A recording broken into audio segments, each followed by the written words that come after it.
সকলকে আমার ইউটিউব চ্যানেলে স্বাগত জানাই।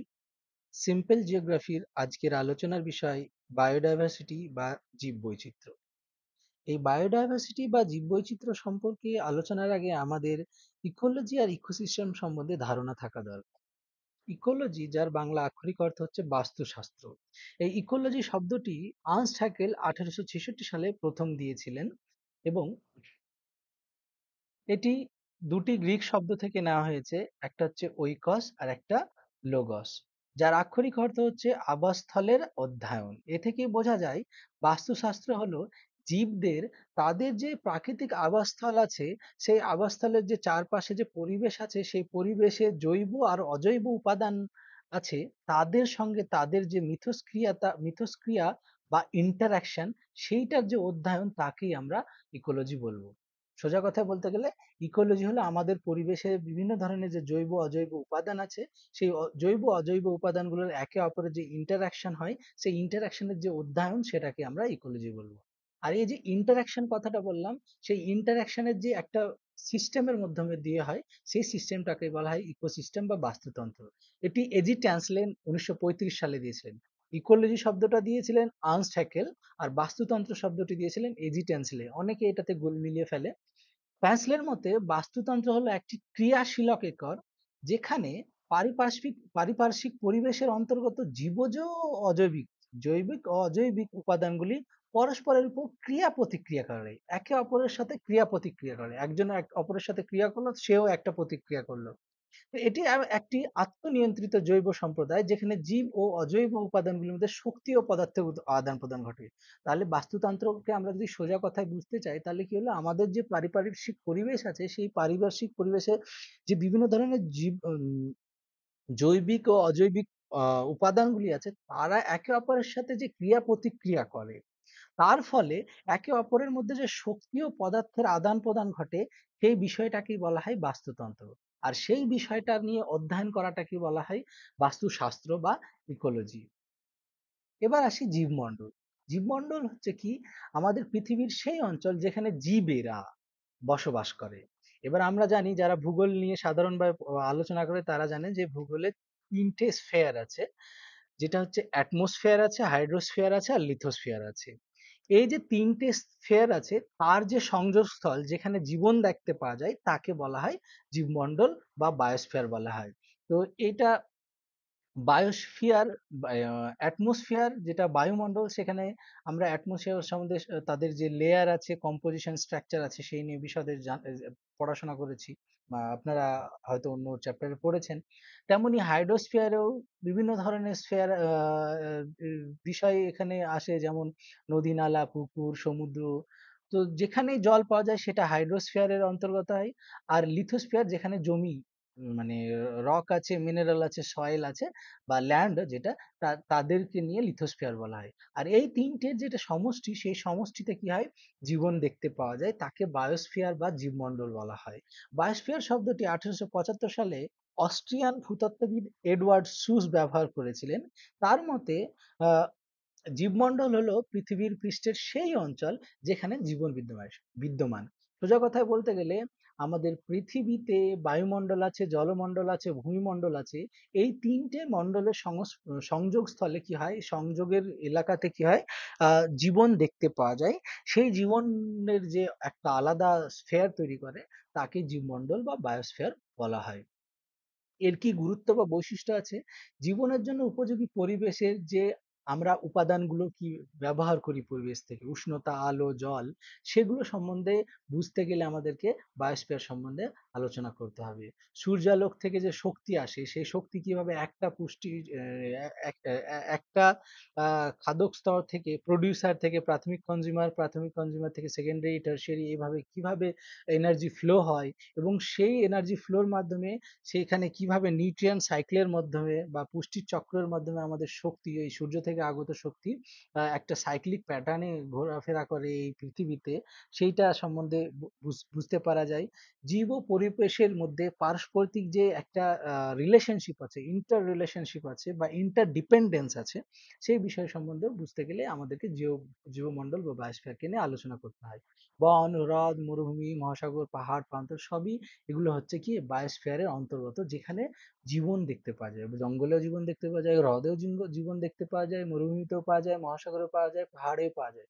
পাহাড়, মহাসাগর, মরুভূমি এগুলো হচ্ছে কি অজৈব উপাদান। কিন্তু এই অজৈব উপাদানের কাছে কি আছে, অজৈব এলাকাতেও কি আছে, যে জীবন দেখতে পাওয়া যায়। তা এর ফলে এগুলো কি হচ্ছে বায়োস্ফিয়ারের অন্তর্গত হয়। এবার আসি জীব বৈচিত্র্য। যখন আমরা বললাম যে বায়োস্ফিয়ারে জীবন দেখতে পাওয়া যায়, তো আমরা জানি যে জীবন তো একই ধরনের হয় না, অনেক লক্ষ লক্ষ প্রজাতি এর গাছপালা আছে, লক্ষ লক্ষ প্রজাতির প্রাণী আছে, পতঙ্গ আছে, এইসব আছে। তারা এই যে লক্ষ লক্ষ প্রজাতি বলছি, এর মানে কি তার মধ্যে বৈচিত্র্য আছে।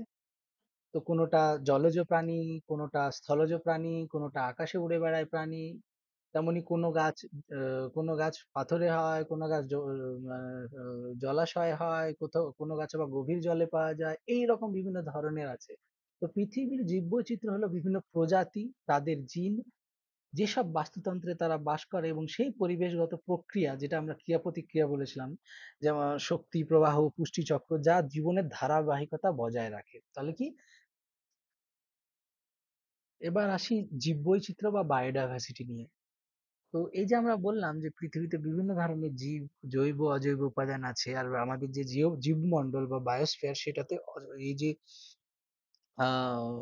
আলাদা আলাদা জিন, আলাদা আলাদা প্রজাতির প্রাণী উদ্ভিদ আছে, তাদের যে বৈচিত্র্যতা, সেটাকে আমরা জীববৈচিত্র্যটা বলবো। পৃথিবীর জীববৈচিত্র্য হলো বিভিন্ন প্রজাতি, তাদের জিন এবং যেসব বাস্তুতন্ত্রে তারা বাস করে, সেখানে তারা কিভাবে পুষ্টি শক্তি অর্জন করে, শক্তি কিভাবে কিভাবে প্রবাহিত হয়, কিভাবে সেই শক্তি, এনার্জি বা শক্তিটা এনার্জি নিউট্রিয়েন্ট সাইকেলে কিভাবে সেই এনার্জিটা আহ বারবার কিভাবে এনার্জি প্রবাহিত। এবার আসি জীববৈচিত্র্য বা বায়োডাইভার্সিটি।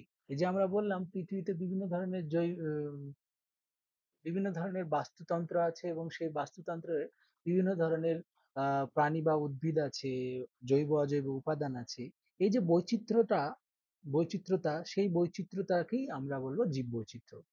তো আমাদের পরিবেশে যে বা বাস্তুতন্ত্রে বিভিন্ন ধরনের প্রজাতি, তাদের জিন এবং তারা যে ধরনের পরিবেশে বাস করে এবং সেখানে যে ধরনের অজৈব উপাদানের সাথে তারা ইন্টারাকশন করে এবং যেভাবে তাদের মধ্যে যে শক্তি প্রবাহ হয় এবং পুষ্টি চক্রে তাদের শক্তি চলতে থাকে, এই বিষয়টাকে জীববৈচিত্র্যতা বলা হয়।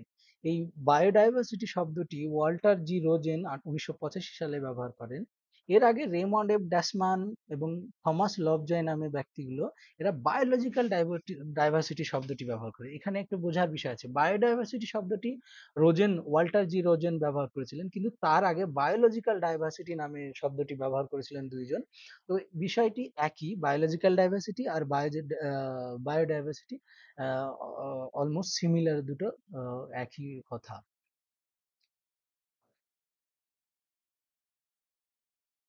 এই যে আমরা বললাম বায়োলজিক্যাল ডাইভার্সিটি বা জীববৈচিত্র্য দেখা যায় আমাদের পরিবেশে, বাস্তুতন্ত্রে বা আশেপাশে, সেই যে বৈচিত্র্যগুলো কত প্রকারের হয়, মূলত তিন প্রকারের হয়। একটা হচ্ছে জিনগত বৈচিত্র্য বা জেনেটিক ডাইভার্সিটি, দ্বিতীয় হচ্ছে প্রজাতিগত বৈচিত্র্য বা স্পিসিস ডাইভার্সিটি, তিন হচ্ছে বাস্তুতন্ত্র বৈচিত্র্য বা ইকোসিস্টেম ডাইভার্সিটি। এগুলো আমরা এবার একে একে আলোচনা করব। জিনগত বৈচিত্র্য, জিন হচ্ছে আমাদের মানে প্রত্যেকটা প্রাণী ও জীবের হচ্ছে কি, জিন হচ্ছে একটা মৌলিক একক, যেটা তাদের স্বকীয়তা বা ইউনিকনেস কে নির্ধারণ করে। তো আমরা সবাই জানি ডিএনএ বলি আমরা। তো এই যে এখানে ক্রোমোজোম থাকে, যে ক্রোমোজোম গুলো হচ্ছে প্রত্যেকটি মানুষের ক্রোমোজোম ইউনিক থাকে।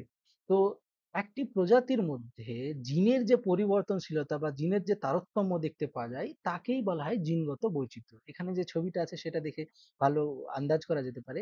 এখানে কি হয়, একই প্রজাতির সদস্যদের মধ্যে শারীরিক ও জৈবিক বৈচিত্র্য দেখতে পাওয়া যায়। তাদের মধ্যে শারীরিক ও জৈবিক যে কার্যকলাপ সেগুলোর মধ্যে বৈচিত্র্যতা দেখতে পাওয়া যায়। এগুলো কি কেন হয়?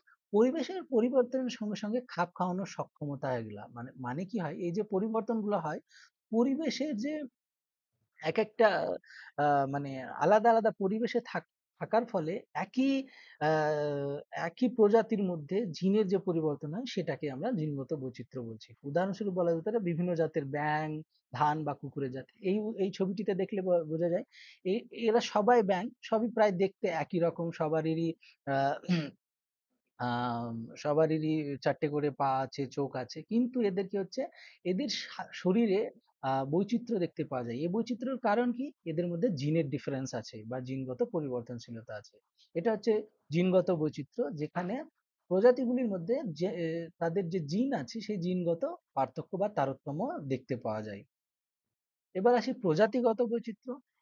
১ম এ একটা প্রজাতির মধ্যে জিনের তারতম্য দেখলাম। তেমনি আমাদের যে বাস্তুতন্ত্র বা পরিবেশে যে বাস্তুতন্ত্র আছে, সেই বাস্তুতন্ত্রেতে বিভিন্ন ধরনের প্রজাতি উপস্থিতি থাকে। সেটাকে আমরা প্রজাতিগত বৈচিত্র্য বলব। এবার যখন আমরা বাস্তুতন্ত্র বলছিলাম, তখন কি বাস্তুতন্ত্র আমাদের আ জলজ বাস্তুতন্ত্র হয়, যেটাকে মারিন ইকোসিস্টেম বলা হয়। টেরেস্ট্রিয়াল ইকোসিস্টেম বা স্থলজ বাস্তুতন্ত্র হয়, জঙ্গলের বাস্তুতন্ত্র হয়, আ টা গ্রাসল্যান্ডের বাস্তুতন্ত্র হয়, টুন্ড্রা এরিয়ার বাস্তুতন্ত্র হয়, মরুভূমির বাস্তুতন্ত্র হয়। তো আলাদা, আলাদা বাস্তুতন্ত্র হয়, কিন্তু ওই বাস্তুতন্ত্রগুলোর মধ্যে একটা একটা বাস্তুতন্ত্রের মধ্যে বিভিন্ন ধরনের প্রজাতি যখন দেখতে পাওয়া যায় তাকে বলা হয় প্রজাতিগত বাস্তুতন্ত্র।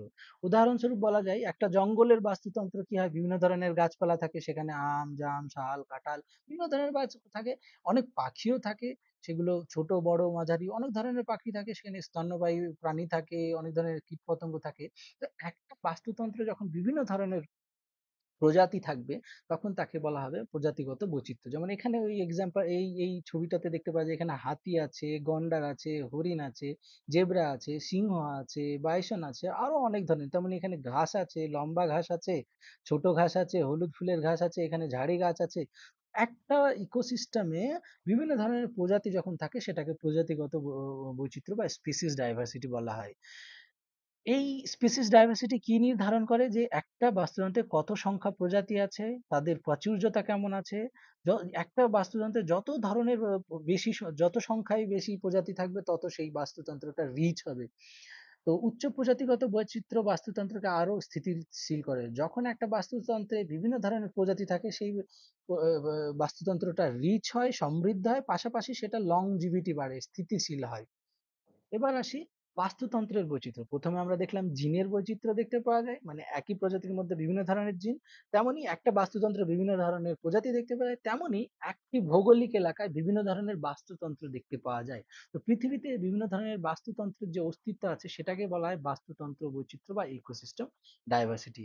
এবার এর উদাহরণ কি, যে একটা এলাকায় বিভিন্ন মানে আমরা যদি দেখতে যাই যে একই এলাকায় বা একই ভূগোলে একটা দেশের মধ্যে বিভিন্ন ধরনের বন আছে, তৃণভূমি আছে, বনভূমি আছে, পাহাড়ি অঞ্চল আছে, জলজ পরিবেশ আছে। তো সেইগুলো যে পৃথিবীতে এই ধরনের আলাদা আলাদা বাস্তুতন্ত্র আছে সেটাকে বলা হয় বাস্তুতন্ত্রের বৈচিত্র্য। একটি নির্দিষ্ট ভৌগোলিক অঞ্চলে বিভিন্ন বাস্তুতন্ত্র একসঙ্গে বিদ্যমান থাকতে পারে। ভূপ্রাকৃতিক ও জলবায়ুর পার্থক্যের ভিত্তিতে এই ধরনের বৈচিত্র্য দেখতে পাওয়া যায়। তো কি হয়, বাস্তুতন্ত্র বা বৈচিত্র্যটা একটি ভৌগোলিক অঞ্চলে দেখতে পাওয়া যায়, যেখানে বিভিন্ন ধরনের বাস্তুতন্ত্র থাকতে পারে। পুকুরের বাস্তুতন্ত্র থাকতে পারে, নদীর বাস্তুতন্ত্র থাকতে পারে, জঙ্গলের বাস্তুতন্ত্র থাকতে পারে, তৃণভূমির বাস্তুতন্ত্র থাকতে পারে, সবই পাশাপাশি থাকতে পারে। তো এইটা বাস্তুতন্ত্রের বৈচিত্র্য দেখতে পাওয়া যায়। এটার কারণ কিভাবে? যে ভূপ্রাকৃতি মানে ফিজিওলজি যেটাকে বলি, উম, আর জলবায়ু ক্লাইমেটের পার্থক্যের ভিত্তিতে এই ধরনের বাস্তুতন্ত্র আর বৈচিত্র্য দেখতে পাওয়া যায়। তো ৩ ধরনের জৈব বৈচিত্র্যের স্তর আছে। জেনেটিক বা জিনগত, স্পিসিস বা প্রজাতিগত, আর ইকোসিস্টেম বা বাস্তুতন্ত্রগত। এই যে স্পিসিস ডাইভার্সিটির কথা বললাম, পৃথিবীতে প্রজাতির আনুমানিক সংখ্যা হচ্ছে ২০ লক্ষ থেকে ১ ট্রিলিয়ন পর্যন্ত বিভিন্ন ধরনের প্রজাতি আছে। এর মধ্যে 86% আর যত স্থলজ প্রজাতি আছে তার 86% স্থলজ প্রজাতি এবং 91% স্থলজ প্রজাতি এখনো আবিষ্কৃতই হয়নি। এত সংখ্যা বলছি, তার মধ্যে 86 আর 91% এখনো আবিষ্কারই হয়নি। সবচেয়ে বড় অনিশ্চয়তা রয়েছে ব্যাকটেরিয়া এবং আর্কিয়ার মতো ক্ষুদ্র প্রাণীদের। এর কত সংখ্যায় যে ব্যাকটেরিয়া আর কত সংখ্যায় যে আর্কিয়ার মতো ক্ষুদ্র প্রাণীগুলো আছে এখন পর্যন্ত জানা যায়নি। সবচেয়ে বেশি ইনসেক্টের খবর, মানে সবচেয়ে বেশি ইনসেক্টকে ডিসকভার করা হয়েছে এখন পর্যন্ত, তারপর আর্চিনার্স, তারপর ক্রুস্টাসিয়ান্স, মলাস, সামুদ্রিক যে শঙ্খ জাতীয় প্রাণী, fish, reptile, birds, amphibious, mammals, আরো কোরালস, অনেক ধরনের স্পিসিস আমাদের বাস্তুতন্ত্রে দেখতে পাওয়া যায়, যেটা বায়োডাইভার্সিটির যে বৈচিত্র্যতা সেই সেইটাকে দেখায়।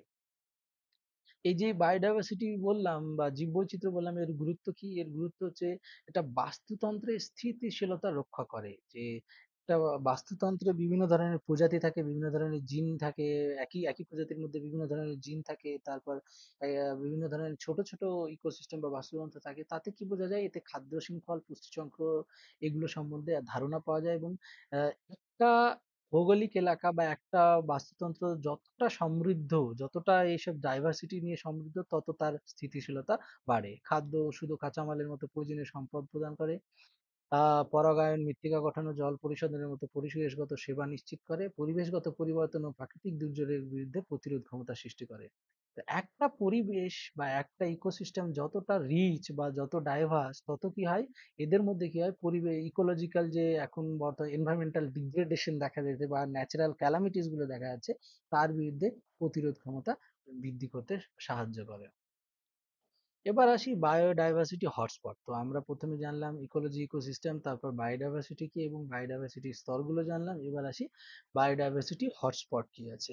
হটস্পট মানে বলা হয় যেখানে আধিক্য বেশি দেখতে পাওয়া যায়, কিন্তু আমাদের ইকোসিস্টেমের ভাষায় বায়োডাইভার্সিটি হটস্পট হচ্ছে সেই সব বায়োডাইভার্সিটি এরিয়া বা এলাকা যেখানে বায়োডাইভার্সিটির বৈচিত্র্য প্রচুর দেখতে পাওয়া যায়, কিন্তু জলবায়ু পরিবর্তন আর দূষণের কারণে ওই যে বৈচিত্র্যটা আছে সেটা কোথাও না কোথাও হুমকির মুখে পড়ে আসছে বা এন্ডেঞ্জার বলি যেটাকে বলা হয়। উদাহরণস্বরূপ বলা যায় একটা জঙ্গলে অনেক ধরনের প্রজাতি আছে, সেটা অনেক রিচ বায়োডাইভার্সিটিকে দেখাচ্ছে, কিন্তু কি হচ্ছে, একটা প্রজাতি ধীরে ধীরে মারা যাচ্ছে, যেমন বাঘ সরে গেল হয়তো সেই জঙ্গল থেকে। তার ফলে কি হচ্ছে, সেই যে এলাকাটা, সেই যে পরিবেশটা, সেটার এনার্জি ফ্লো এফেক্টেড হচ্ছে, পাশাপাশি তাতে যে বিভিন্ন প্রজাতি আছে তারা আস্তে আস্তে এনার্জি ফ্লো যে যখন এফেক্টেড হচ্ছে, তার ফলে কিছু প্রজাতি ধ্বংস হয়ে যাবে, কিছু প্রজাতি বেশি সংখ্যায় বেড়ে যাবে। এর ফলে কি হবে, ব্যালেন্সটা নষ্ট হবে। পাশাপাশি আজকাল বর্তমান সময়ে যে ক্লাইমেট চেঞ্জ হচ্ছে, কোথাও টেম্পারেচার বেড়ে যাচ্ছে, কোথাও টেম্পারেচার কমে যাচ্ছে, কোথাও বৃষ্টি বেশি হচ্ছে, কোথাও গাছপালা হয়ে যাচ্ছে, গাছপালা ধ্বংস হয়ে যাচ্ছে, এইসব আর দূষণ, পরিবেশ দূষণের মতো বায়ু দূষণ, স্থল দূষণ, জল দূষণ, এইসব দূষণের ফলে কি হচ্ছে, যে আমরা যে বায়োডাইভার্সিটি গুলো দেখছিলাম আমাদের ইকোসিস্টেমে, তারা না কোথাও আস্তে আস্তে ধ্বংসের মুখে আসছে। সেটাকে বলা হয় বায়োডাইভার্সিটি হটস্পট। নরমান মায়ার্স 1988 সালে এই কনসেপ্টটি দিয়েছিলেন বায়োডাইভার্সিটি হটস্পট সম্বন্ধে। IUCN, international union for conservation network বোধহয়, সেই যে আইইউসিএন তাদের যে রেড ডেটা লিস্ট বলে একটা বই বের করে, রিপোর্ট বের করে, যেখানে ওরা পৃথিবীতে 36টি হটস্পটের, বায়োলজিক্যাল হটস্পটের কথা বলেছেন, বায়োডাইভার্সিটি হটস্পটের কথা বলেছেন, যার মধ্যে 4টি ভারতে আছে। এগুলো আমরা একটু পরে দেখব। এই হটস্পটগুলি পৃথিবীর মাত্র 2.3% স্থলভাগ দখল করে, এটা মনে রাখার একটা বিষয়, কিন্তু এতে 50% স্থানীয় উদ্ভিদ ও 42% স্থানীয় প্রাণী রয়েছে। তো 2.3% স্থলভাগে 50% উদ্ভিদ আর 42% প্রাণী রয়েছে এই হটস্পটগুলির মধ্যেই। কোনো একটা এলাকাকে আমরা কিভাবে বায়োলজিক্যাল হটস্পট হিসাবে নির্ধারণ করব, তার জন্য আইইউসিএন এর ক্রাইটেরিয়া, মানদণ্ড আছে, যেখানে বলছে আহ, কোনো এলাকায় অন্তত 1500 প্রজাতির ভাস্কুলার উদ্ভিদ থাকতে হবে, শিরাযুক্ত উদ্ভিদ থাকতে হবে, যা বিশ্বের মোট স্থানীয় শিরাযুক্ত উদ্ভিদের 0.05%।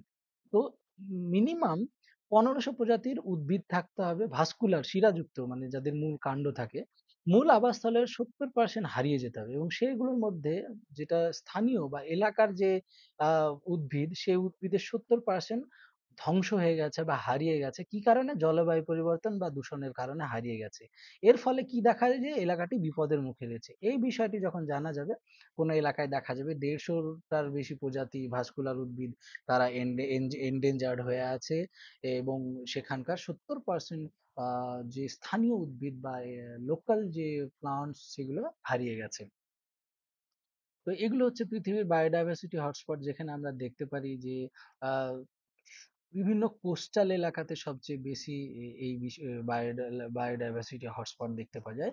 আমাদের ভারতে ৪টে হচ্ছে, একটা হিমালয়ের এরিয়া, এই যে হিমালয় বলছি সেটা, ২ হচ্ছে ওয়েস্টার্ন ঘাট, যেটা এটা ওয়েস্টার্ন ঘাট, তৃতীয় হচ্ছে ইন্দো বার্মা রিজন, এই যে এটা আমাদের নর্থ ইস্টার্ন এরিয়া এবং এই মায়ানমার পর্যন্ত বিস্তৃত এলাকা, আর একটা হচ্ছে আন্দামান নিকোবর এলাকা, এই যে আমাদের আন্দামানের নিকোবর যে আইল্যান্ড আছে সেই ৪টে। তো এটাও মনে রাখা একটা বিষয় যে ভারতের ৪টে বায়োডাইভার্সিটি হটস্পট আছে, তার মধ্যে হিমালয়াস, ওয়েস্টার্ন ঘাট, Indo Burma reason, Andaman and Nicobar island. এবার আসি বায়োম কি। যে যখন আমরা বায়োডাইভার্সিটি পড়বো, সেই বায়োডাইভার্সিটি পড়তে পড়তে আমাদের কাছে বায়োম শব্দটি চলে আসবে। বায়োম হলো একটি ভৌগোলিক একটি ভৌগোলিক অঞ্চল যার নির্দিষ্ট জলবায়ু, উদ্ভিদ ও প্রাণীজ জীবন রয়েছে। তো ইকোসিস্টেমের থেকে একটা বড় বিষয়, যেখানে কি হচ্ছে কি, এটা একটা ভৌগোলিক এলাকাকে দেখায় বায়োম, যেখানে কি নির্দিষ্ট জলবায়ু আছে, নির্দিষ্ট উদ্ভিদ এবং প্রাণীজ জীবন রয়েছে। যেমন উদাহরণস্বরূপ বলা যায় রেন ফরেস্ট। রেন ফরেস্টে কি হয়, এখানকার একটা জলবায়ু আছে যেখানে সারা বছর বৃষ্টিপাত হয়, টেম্পারেচার প্রায় সমান থাকে এবং অত্যধিক বৃষ্টিপাতের ফলে এখানে কি হয়, বড় বড় লম্বা লম্বা গাছ হয়, যেটা আমরা অ্যামাজন রেন ফরেস্ট বলি বা আমাদের ওয়েস্টার্ন ঘাটে আছে ভারতে, তো রেন ফরেস্ট বলা হয়। তার এর একটা নির্দিষ্ট জলবায়ু আছে এবং বিভিন্ন প্রজাতির প্রাণী, যে উদ্ভিদ ও প্রাণী আছে। তো একটা বড় ভৌগোলিক এলাকাকে আমরা বায়োম বলবো, যেখানে কি হচ্ছে কি, নির্দিষ্ট জলবায়ু আছে, উদ্ভিদ ও প্রাণীজ জীবন রয়েছে। এটি একটি বড় ধরনের পরিবেশগত সম্প্রদায় যা নির্দিষ্ট পরিবেশগত শর্তে অভিযোজিত, এবং সেই যে জলবায়ু বা নির্দিষ্ট পরিবেশ, ভৌগোলিক এলাকা বা ফিজিওলজি বা ভূগঠন আছে, তার ফলে কি হয়, এরা অভিযোজিত হয়। তো সারা বছর বৃষ্টিপাত হয়, তার ফলে ওখানকার যে গাছপালাগুলো, রেন ফরেস্ট এলাকায় সারা বছর বৃষ্টিপাত হয়, তার ফলে ওখানকার গাছপালাগুলো সেই মতো বড় হয়, সেই মতো অভিযোজিত হয়, লম্বা লম্বা হয়, প্রচুর পাতা হয়, প্রচুর গ্রিন হয়। এই এই যে বায়োম শব্দটা, ফ্রেডরিক ক্লেমেন্টস ১৯১৬ সালে তার বায়োটিক কমিউনিটি নামে যে ও আহ, এই শব্দটি ফ্রেডরিক ক্লেমেন্টস ১৯১৬ সালে বায়োটিক কমিউনিটিকে বোঝানোর জন্য এই শব্দটি ব্যবহার করেন, বায়োম। তো বিভিন্ন ধরনের বায়োম কি, rain forest, temperate forest, taiga, desert, grassland, savanna, tundra, fresh water, marine, এগুলো বিভিন্ন ধরনের বায়োম। তো এটা এটা এটা এই ম্যাপ আমরা দেখলে বুঝতে পারি পৃথিবী জুড়ে বিভিন্ন ধরনের বায়োম, যেটা দেখাচ্ছে কি বড় একটা ভৌগোলিক, যেটা এই রেন ফরেস্টটা দেখা যায়, আমাজন রেন ফরেস্ট কত বড় ভৌগোলিক এলাকা, তেমনি এটা কঙ্গো বেসিনের যে রেন ফরেস্ট সেটা কত বড় এলাকা, আমাদের ওই যে ওয়েস্টার্ন ঘাট, তারপর এটা কম্বোডিয়া, তো আলাদা আলাদা।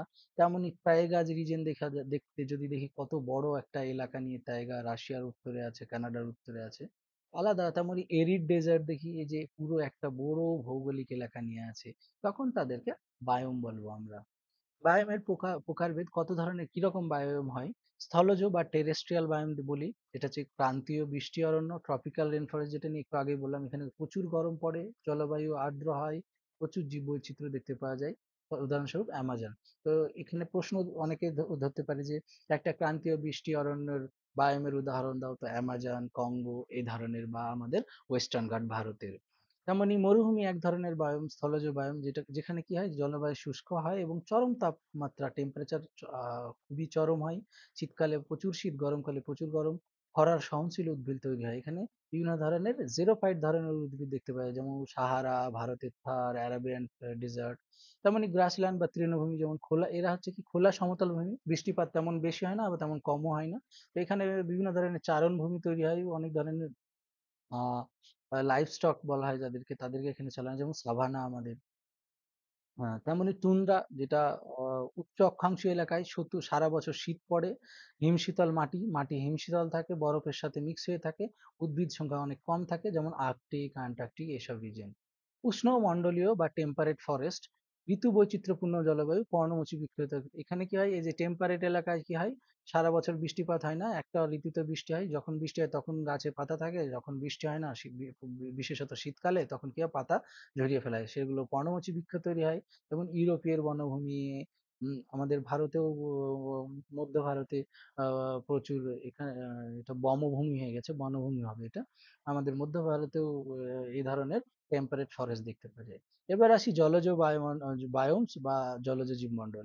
এখানে দুই ধরনের জলজ জীবমণ্ডল দেখতে পাওয়া যায়। একটা মিঠা জলের বায়োম, যেখানে নদী, ফ্রেশ ওয়াটার যাকে বলা হয়, নদী, হ্রদ, জলভূমি, যেমন অ্যামাজন নদীর যেটা অববাহিকা এলাকা। তেমনি লবণাক্ত জল, যেটা মারিন বা সল্টি যেটাকে বলা হয়, যেমন মহাসাগর, প্রবাল প্রাচীর, নদী, মোহনা, গ্রেট ব্যারিয়ার রিফ, এগুলো হচ্ছে জলজ জীবমণ্ডলের জলজ বায়োমের উদাহরণ। তো আমরা যে বললাম, বুঝলাম যে বায়োম হচ্ছে কি একটা বড় এলাকা নিয়ে বোঝায়, যেখানে বিভিন্ন ধরনের, না, একই ধরনের জলবায়ু, একই ধরনের ভৌগোলিক পরিবেশ থাকার ফলে জীববৈচিত্র্য দেখতে পাওয়া যায়। তো এখানে বায়োম আর ইকোসিস্টেম সম্বন্ধে অনেকে অনেক সময় গুলিয়ে ফেলে, এই দুটো সম্বন্ধে, এই দুটো আলাদা একটা বিষয়, এদের যে পার্থক্য সেটা আমাদের জানা দরকার। বায়োম হচ্ছে একটি বৃহৎ এলাকা যেখানে একাধিক বাস্তুতন্ত্র থাকতে পারে, আর বাস্তুতন্ত্র হচ্ছে একটা ছোট্ট ইউনিট, তাই না? যেটা অনেকগুলো বাস্তুতন্ত্র মিলে একটা বায়োম তৈরি হয়। অপেক্ষাকৃত ছোট এলাকা যেখানে জীব ও পরিবেশ একটি সম্প্রদায় গঠন করে। বাস্তুতন্ত্র হচ্ছে ছোট এলাকা যেখানে বিভিন্ন ধরনের জীব তাদের অজৈব উপাদানের সাথে ইন্টারঅ্যাক্ট করে এবং একটা ছোট্ট পরিবেশ বা সম্প্রদায় গঠন করে। আর অনেকগুলো বাস্তুতন্ত্র মিলে একটা বায়োম তৈরি হতে পারে। বায়োম কি হচ্ছে, জলবায়ু, মাটি, উদ্ভিদ দ্বারা প্রভাবিত হয়, সংজ্ঞায়িত হয়। তো একটা বায়োম কিভাবে ডিফাইন করবো আমরা, সেই এলাকার জলবায়ু, মাটি, উদ্ভিদ কেমন আছে, সেই বিষয়ে আমরা সেইগুলো নির্ধারণ করলেই আমরা বায়োমটা নির্ধারিত করতে পারবো। কিন্তু বাস্তুতন্ত্র নির্ধারণ করার জন্য জীব ও পরিবেশের পারস্পরিক যে ক্রিয়া প্রতিক্রিয়া, সেটা সেটা দেখলে আমরা বুঝতে পারবো। তো একটা ফরেস্ট ইকোসিস্টেমে ওখানকার জঙ্গলের সাথে ওখানকার যে প্রাণীগুলো কিভাবে ইন্টারঅ্যাক্ট করছে, এইটা বাস্তুতন্ত্র। এইগুলো জিনিসগুলো যখন ঘটতে থাকবে তখন আমরা বাস্তুতন্ত্র বলবো। কিন্তু বায়োম কি করে নির্ধারণ করবো? বায়োম হচ্ছে একটা নির্দিষ্ট জলবায়ু থাকবে, নির্দিষ্ট ধরনের মাটি থাকবে, বা ফিজিক্যাল জিওগ্রাফি বলে যেটাকে, তারপর উদ্ভিদের ধরন থাকবে, সেটা বায়োম হবে। তো তাপমাত্রা, বৃষ্টিপাত, তুষার ইত্যাদি প্রাকৃতিক উপাদান দ্বারা বায়োম প্রভাবিত হয়। তো যেগুলো জলবায়ুর যে উপাদান, সেগুলো দ্বারা এরা প্রভাবিত হয়। তো এগুলো তারতম্যের ফলে বায়োমের তারতম্য দেখতে পাওয়া যায়। কিন্তু একটা বাস্তুতন্ত্রে জীবজ ও অজীবজ উপাদান নিয়ে এটা গঠিত। ফলে জীবজ উপাদানদের তারতম্য দেখলেই আমাদের বাস্তুতন্ত্রের জীবজ ও জৈবিক ও অজৈবিক উপাদানগুলির যে তারতম্য যদি দেখতে পাই, তাহলে আমরা বাস্তুতন্ত্রের তারতম্য দেখতে পাবো। তো বায়ামের উদাহরণ যেমন বললাম, মরুভূমি, তুন্দ্রা, তৃণভূমি। তেমন বাস্তুতন্ত্র হচ্ছে পুকুরের বাস্তুতন্ত্র, বনের বাস্তুতন্ত্র। হ্যাঁ, এটা একটি এবার বায়োমের পর আমরা আসি বায়োটা। এটাও একটা খুব গুরুত্বপূর্ণ টার্মিনোলজি, অনেক সময় প্রশ্ন আসে। তো বায়োটা কি? নির্দিষ্ট সময় ও স্থানে বিদ্যমান সব জীব, ইনক্লুডিং উদ্ভিদ, প্রাণী, ছত্রাক, জীবাণু, সব মিলিয়ে যে জীব সমষ্টি বা বায়োটা তৈরি হয়, জীব সমষ্টি তৈরি হয়, তাকে আহ, মানে সব মিলিয়ে যে সমষ্টি তৈরি হয় তাকে বায়োটা বা জীব সমষ্টি বলা হয়। তাহলে কি, একটা নির্দিষ্ট সময়ে এবং নির্দিষ্ট স্থানে, এটা মনে রাখতে হবে। যখন আমরা বায়োম বলছিলাম তো একটা বড় ভৌগোলিক এলাকা বলছিলাম, কিন্তু বায়োটা যখন বলছি তখন বলছি একটা নির্দিষ্ট সময়ে ও নির্দিষ্ট স্থানে যত ধরনের জীব, উদ্ভিদ, প্রাণী, ছত্রাক একটা বা যা এলাকায় থাকে, স্থানে থাকে, তাদের যে সমষ্টি, তাকে আমরা বায়োটা বা জীব সমষ্টি বলবো। এটি সব জীবনের সামগ্রিক রূপ, তাই না? টোটাল যে রূপ। তো একটা এলাকাতে, ছোট এলাকাতে ধরো একটা ধরুন একটা পুকুর বলছি, সেই পুকুরে যত ধরনের এই জীব আছে, উদ্ভিদ, প্রাণী, ছত্রাক, জীবাণু, সবাইকে মিলিয়ে যেটা হচ্ছে, সেটাকে আমরা বায়োটা বলবো। এটা আহ এটা শুধু একটা একক কোনো প্রজাতিকে নিয়ে তৈরি নয়। জীব সমষ্টি অজৈব উপাদানের সঙ্গে মিথস্ক্রিয়া করে একটি কার্যকর বাস্তুতন্ত্র তৈরি করে। তাহলে বাস্তুতন্ত্রের সাথে আর জীব সমষ্টির সমস্যা কি? জীব সমষ্টি হচ্ছে যত টোটাল ধরনের জীব আছে, এবং সেই জীবগুলোর মধ্যে ইন্টারাকশন, এবং জীবগুলোর সাথে তাদের অজৈব উপাদানের ইন্টারাকশনটাকে কিন্তু আমরা বাস্তুতন্ত্র বলি। বায়োটা হচ্ছে একটা স্থানে, একটা নির্দিষ্ট স্থানে নির্দিষ্ট সময়ে যত ধরনের জীব ওখানে আছে, তাদেরকে যে টোটাল, তাদেরকে সবাইকে কিউমুলেটিভলি আমরা বলবো জীব সমষ্টি বা বায়োটা। কিন্তু তাদের মধ্যে যে ইন্টারাকশন এবং পাশাপাশি তাদের যে অজৈব উপাদান, সেই অজৈব উপাদানের সাথে যে ইন্টারাকশন হচ্ছে, তখন তাকে আমরা বাস্তুতন্ত্র বাস্তুতন্ত্র বলবো। বায়োটাতে কিন্তু অজৈব উপাদান নাই। বায়োটা মানে একটা এলাকায় একটা নির্দিষ্ট স্থানে যত ধরনের জৈবিক উপাদান আছে তাদের যে টোটাল সেটাকে আমরা বায়োটা বা জীব সমষ্টি বলবো। একটি বনের গাছ, পাখি, ছত্রাক, পোকামাকড় মিলে জীব সমষ্টি তৈরি করে, এটা একটা উদাহরণ। বায়োটা আর বায়োমের পার্থক্য কি? বায়োটা একটি নির্দিষ্ট স্থানে জীবদের নির্দেশ করে, টোটাল অফ দা মানে একটি নির্দিষ্ট স্থানে কত ধরনের জীব আছে সেটাকে নির্দেশ করে। কিন্তু বায়োম করে কি, একটা বৃহৎ ভৌগোলিক অঞ্চলে বিভিন্ন ধরনের ইকোসিস্টেমের প্রেজেন্সকে বোঝায়, যেটা নির্দিষ্ট জলবায়ু আর উদ্ভিদ আর মাটি দ্বারা সেটা নির্ধারিত হয়। এবার আসি আরেকটা শব্দ, বায়োটোপ। তো বায়োটোপ শব্দটি দুটি আলাদা শব্দ, বায়োজ আর টোপো নিয়ে গঠিত। বায়োজ মানে জীবন আর টোপোজ মানে স্থান। তাহলে বায়োটোপ হলো এমন একটি ভৌগোলিক এলাকা যেখানে অভিন্ন পরিবেশগত শর্ত থাকে এবং নির্দিষ্ট জীব সম্প্রদায়ের বাসস্থান হিসাবে কাজ করে। তো এটা, এবার বায়োটোপ হচ্ছে একটা ভৌগোলিক এলাকা। তো এটা বৃহৎ ভৌগোলিক এলাকা নয়, একটা ভৌগোলিক এলাকা যেটা ইউনিক হয়, অভিন্ন হয়। তার ফলে কি হয়, তাদের ইউনিক এনভায়রনমেন্টাল কন্ডিশন থাকার ফলে কি হয়, একটা নির্দিষ্ট জীব সম্প্রদায় সেখানে নিজের বাসস্থান হিসেবে তৈরি করে। যেমন যেমন বলতে গেলে বাঘ যেটা থাকে সেটা ঘন জঙ্গলের মধ্যে থাকে, একটা নির্দিষ্ট ভৌগোলিক এলাকা আছে, তারা কিন্তু ছোট জঙ্গলে এসে থাকবে না। তেমনি অ্যানাকোন্ডা যেটা অ্যামাজনের রেন ফরেস্টে ওয়াটারে থাকে। তো আলাদা আলাদা ভৌগোলিক এলাকাতে একটা যে একটা নির্দিষ্ট জীব সম্প্রদায় বসবাস করে, সেই একটা ভৌগোলিক এলাকাতে একটা নির্দিষ্ট জীব সম্প্রদায় যখন বসবাস করে, সেই বিষয়টাকে আমরা বায়োটপ বলবো। এটা একটি ফিজিক্যাল এনভায়রনমেন্ট যা জীব সম্প্রদায়কে ধারণ করে রাখে। তাহলে বায়োটপ হচ্ছে সেই ভৌগোলিক এলাকাটাকে বলা হয় যে ভৌগোলিক এলাকাটায় একটি নির্দিষ্ট জীব তার বাসস্থান হিসাবে ব্যবহার করে। এই ধারণাটি আর্নস্ট হ্যাকেল তার জেনারেল মরফোলজি বইয়ে উপস্থাপন করেছিলেন 1866 সালে। এটা মনে রাখার একটা বিষয়। বায়োটোপের কনসেপ্ট আর্নস্ট হ্যাকেল দিয়েছিলেন। তো ইনি ইকোলজির কনসেপ্টের পাশাপাশি বায়োটোপের কনসেপ্ট দিয়েছিলেন। এই বায়োটোপের মূল বৈশিষ্ট্য কি? এটা হচ্ছে ইউনিফর্ম অ্যাবায়োটিক কন্ডিশন থাকবে। তো ওখানে ওই যে ভৌগোলিক বায়োটোপ কি বললাম, একটা ভৌগোলিক এলাকা যেখানে একটি নির্দিষ্ট জীব সম্প্রদায় বসবাস করে। সে কিভাবে কি জন্য বসবাস করে? কারণ সেখানে একক মানে ইউনিফর্ম, একই ধরনের মাটি, একই ধরনের জলবায়ু, একই ধরনের আলো, তাপমাত্রা এসব একই রকম থাকে। শুধু তাই নয়, একটি একটি বায়োটোপে নির্দিষ্ট কিছু উদ্ভিদ, প্রাণী, ছত্রাক ও জীবাণুর দল বসবাস করে এবং একে অপরের সঙ্গে মিথস্ক্রিয়া করে। তো ওই যে এলাকা, সেখানে নির্দিষ্ট ধরনের কিছু একটা প্রাণী বা উদ্ভিদ, এসব জীব থাকবে। আর এরা বৃহত্তর বাস্তুতন্ত্রের তুলনায় একটি বায়োটোপ আকারে ছোট এবং বৈশিষ্ট্যে অধিক সমরূপ বা অভিন্ন। তো বাস্তুতন্ত্রের তুলনায় বায়োটোপ কি? বায়োটোপ হচ্ছে একটা ছোট্ট ভৌগোলিক এলাকা যেখানে একটা নির্দিষ্ট জীব তার যে পরিবেশগত কন্ডিশন আছে, ইউনিক পরিবেশ আছে, সেই পরিবেশের উপর নির্ভর করে সে ওখানে আহ বসবাস করে। তো বায়োটোপের উদাহরণ হচ্ছে পুকুরের বায়োটোপ হচ্ছে, সেখানে কি দেখা যায়, ব্যাঙ নির্দিষ্ট পুকুরেই, ওই পুকুরেই থাকে, শাপলা মাছ এগুলো ওই নির্দিষ্ট ভৌগোলিক এলাকাতেই এদেরকে দেখতে পাওয়া যায়। তেমনি মরুভূমি যেটা, সেখানে ক্যাকটাস, গিরগিটি, সাপ, বিচ্ছু। তো এই যে ক্যাকটাসটা অন্য অন্য পরিবেশে দেখতে পাওয়া যায় না, ওই মরুভূমি এলাকাতেই দেখতে পাওয়া যাবে। তো মানে প্রবাল প্রবাচীর, ম্যানগ্রোভ বন, পার্বত্য তৃণভূমি, এইগুলো বিভিন্ন ধরনের বায়োটোপ। তো এরা ইকোসিস্টেম থেকে এরা কিরকম পার্থক্য আছে সেটা এবার আমরা আলোচনা করব। বায়োটোপ হচ্ছে নির্দিষ্ট ভৌগোলিক এলাকাকে কেন্দ্র করে, কিন্তু বাস্তুতন্ত্র কি? বাস্তুতন্ত্র যে জৈব অজৈব উপাদানের যে প্রতিক্রিয়া সেইটা।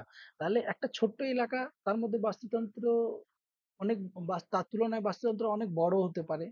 এবং কি হচ্ছে, সে বাস্তুতন্ত্র যখন আমরা বলবো, সেখানে জৈব অজৈব উপাদানের ইন্টারাকশনটাকে বাস্তুতন্ত্র বলবো। কিন্তু বায়োটোপ হচ্ছে কি, একটা নির্দিষ্ট ভৌগোলিক এলাকা যেখানে ওই যে বাস্তুতন্ত্রে আছে, তার ফলে তার মধ্যে একটা নির্দিষ্ট জীব সেখানে বসবাস করে। আবাসস্থলের শর্তের উপর বেশি গুরুত্ব দেয়। তো এটাতে কি, বায়োটপে কি হয় যে ওখানকার যে এনভায়রনমেন্টাল কন্ডিশন, যে স্যাঁতসেঁতে আবহাওয়া, স্যাঁতসেঁতে পরিবেশ, তাপমাত্রা এরকম, মাটি এরকম, এটা আলাদা আলাদা যে ভৌত পরিবেশ আছে, তাদের যে পরিস্থিতি, সেটা ইউনিক হতে হয়। এর উপর গুরুত্ব দেওয়া হয় যখন আমরা বায়োটপের কথা বলবো। কিন্তু বাস্তুতন্ত্রে কি হয়, জীব ও তার পরিবেশের যে অজৈব উপাদান আছে তার যে ইন্টারাকশন, সেটার উপর এমফাসিস দেওয়া হয় আমাদের বাস্তুতন্ত্রে। বায়োটোপ আকারে ছোট ও একরূপের হয়, একই ধরনের হয়। বাস্তুতন্ত্র আকারে বড় ও জটিল হয়, যেখানে বিভিন্ন ধরনের ফুড চেইন আর ফুড ওয়েব আমরা দেখতে পাই। এবার আসি ইকোটন। ইকোটন হলো দুটি ভিন্ন জীবমণ্ডল বা বাস্তুতন্ত্রের মধ্যবর্তী স্থান বা সীমানা। এটি একটি বাফার জোন, মানে ট্রানজিশনাল জোন যেটাকে বলা হয়, এটা একটি বাফার জোন হিসেবে কাজ করে, যা জিন প্রবাহ ঘটাতে সাহায্য করে বা এবং জীব বৈচিত্র্য বাড়ায়। এই ধারণাটি ফ্রেডরিক ই ক্লেমেন্টস 1904 সালে ফ্রেডরিক ক্লেমেন্টস দিয়েছিলেন। এটাও একটা মনে রাখার বিষয়। ইকোটনের ধারণা দিয়েছিলেন ফ্রেডরিক ক্লেমেন্টস 1904 সালে। ইকোটন কি হচ্ছে? পাশাপাশি অবস্থিত দুটি বাস্তুতন্ত্রের মধ্যে মধ্যবর্তী স্থান বা সীমানা অঞ্চল। এবার মধ্যবর্তী স্থান যেরকম বলছি, তার কোনো ক্লিয়ার কাট লাইন থাকে না। তো আমরা যখন নদীর জল নদী পুকুরের বাস্তুতন্ত্র বলবো, আর পুকুরের পাশে যে জঙ্গল আছে সেই জঙ্গলের বাস্তুতন্ত্র বলবো, দুটো আলাদা বাস্তুতন্ত্র, কিন্তু এদের মধ্যে কোনো নির্দিষ্ট সীমানা লাইন নেই। কিন্তু বরং এদের মধ্যে একটা ট্রানজিশনাল জোন আছে বা বাফার জোন আছে, যার মাধ্যমে কি হয়, একে অপরের সাথে ওরা ইন্টারঅ্যাক্ট করে। আমরা যখন এর আগের ভিডিওতে যখন আলোচনা করছিলাম যে open ecosystem and close ecosystem বলছিলাম, তো ওপেন ইকোসিস্টেমে কি হয়, একটা ইকোসিস্টেম আর একটা ইকোসিস্টেমের যে তাদের যে এলিমেন্টস আছে, পদার্থ আছে বা প্রাণী বা জীব আছে, তারা একে অপরের সাথে ইন্টারঅ্যাক্ট করতে থাকে। ওই যে ইন্টারঅ্যাক্ট করে, যে অঞ্চলের মধ্যে দিয়ে অঞ্চলের করে ইন্টারঅ্যাক্ট করে, তাকে বাফার অঞ্চল বা ইকোটন বলা হয়। উদাহরণ ম্যানগ্রোভ বন যদি দেখি, সেখানে স্থল ও জলজ দুটো পরিবেশেরই, ম্যানগ্রোভ যেটা এলাকা, সেটা স্থল ও জলজ পরিবেশ দুটোর ট্রানজিশনাল জোন। উদাহরণস্বরূপ সমুদ্রের যে মারিন ইকোসিস্টেম আর আমাদের ল্যান্ডের বা স্থলের যে স্থলজ ইকোসিস্টেম, এই দুটোর মধ্যে ট্রানজিশনাল জোন হচ্ছে ম্যানগ্রোভ বন। আমাদের যে সুন্দরবন আছে পশ্চিমবঙ্গের, সেটার এর একটা প্রকৃষ্ট উদাহরণ। তেমনি তৃণভূমি এলাকা, সেটা কি করে, বড় বড় উঁচু গাছপালা যে বনভূমি আছে এবং ব্যারেন ল্যান্ড বা মরুভূমি আছে, তাদের মধ্যে ট্রানজিশনাল জোন হিসাবে তৃণভূমি কাজ করে। তেমনি মোহনা, সেটা মিঠা ও লবণাক্ত জলের সংযোগস্থল হিসাবে কাজ করে। সমুদ্রের লবণাক্ত জল আর নদীর মিঠা জলের যে সংযোগস্থল, সেটা নদীমুখ বা মোহনায়। তো মোহনায় যে ইকোসিস্টেম দেখতে পাওয়া যায় বা মোহনায় যে ট্রানজিশনাল জোন, সেটাকে আমরা ইকোটন বলবো। তেমনি নদী তীরে জলভূমি, এগুলো হচ্ছে বিভিন্ন ধরনের ইকোটন। তাহলে ইকোটন কি হলো? দুটো আলাদা ধর্মের বাস্তুতন্ত্রের মধ্যে ট্রানজিশনাল জোন কে আমরা ইকোটন বলবো। এটা এই গ্রাফিকের সম্বন্ধে আমরা অনায়াসে বুঝতে পারবো। এটা হচ্ছে মারিন ইকোসিস্টেম বা অ্যাকোয়াটিক ইকোসিস্টেম, যেটা এখানে লেখা আছে। আর এটা হচ্ছে ল্যান্ড ইকোসিস্টেম।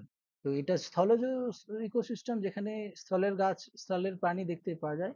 আর এটা হচ্ছে স্থলজ ইকোসিস্টেম, যেখানে স্থলে জলজ ইকোসিস্টেম, যেখানে জলের মাছ, প্ল্যাঙ্কটন এসব দেখতে পাওয়া যায়, সি উইডস এসব দেখতে পাই। কিন্তু এদের যে ট্রানজিশনাল জোন, সেই ট্রানজিশনাল ইকোসিস্টেম জোনটাকে আমরা ইকোটন বলবো।